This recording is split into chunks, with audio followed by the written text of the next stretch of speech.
75तम साधारणतंत्र दिवस रे पंचायत ऑफिस रे दलीय कार्यक्रम हेउथिबार बीजेपी अभियोग। बालेश्वर जिला बस्ता ब्लॉक मथानी पंचायत ऑफिस प्रांगण रे मिशन शक्ति और एसएचजी ग्रुप महिला माननकु नै साधारणतंत्र दिवस पालित हेउथिया बेले ओडिशा सरकार को मांडिया योजनार कार्यक्रम हेउथिबा एवं एसएचजी महिला माननकु नै बिजु जनता दल साधारणतंत्र परि दिवस रे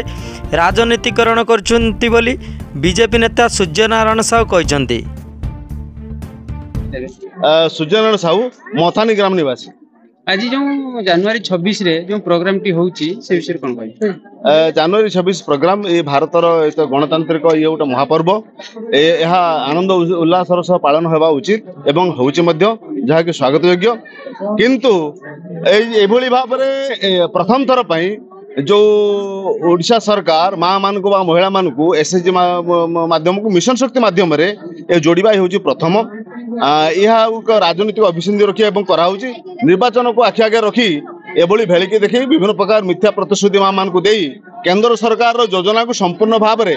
राज्य सरकार योजना कही मिशन शक्ति माध्यम माँ मान को मिथ्या प्रतिश्रुति दिया प्रत्येक महिला एसएचजी ग्रुप प्रत्येक योजना केंद्र सरकार तेणु आम कहूँ केंद्र सरकार योजना केंद्र सरकार रो राज्य सरकार तुम नूतन योजना करीशार माँ मान विकास सहायता हो। आज मांडियार व्यवहार बा केमती कोन चाष कले केमती कोन लाभ होई परिबो से विषय आज आलोचना हो एवं मांडियार चाषर व्यवहार विषय जो कहले संपूर्ण भूल कथा। एटी मांडिया चाष हुए ना एटी बिहन ठीक रे पहुंचे ना एवं संपूर्ण भाव में मिथ्या ये गोटे केवल प्रहसन मांडिया चाष एक प्रहसन मांडिया चाष जो हवा कथा विभिन्न प्रकार आदिवासी अधुषित अंचल पहाड़िया अंचल जो मांडिया चाष हवा कथा से हवा उचित एवं यह सब अंचल मांडिया चाष उपयुक्त नुहे मांडिया चाष ना एक प्रहसन।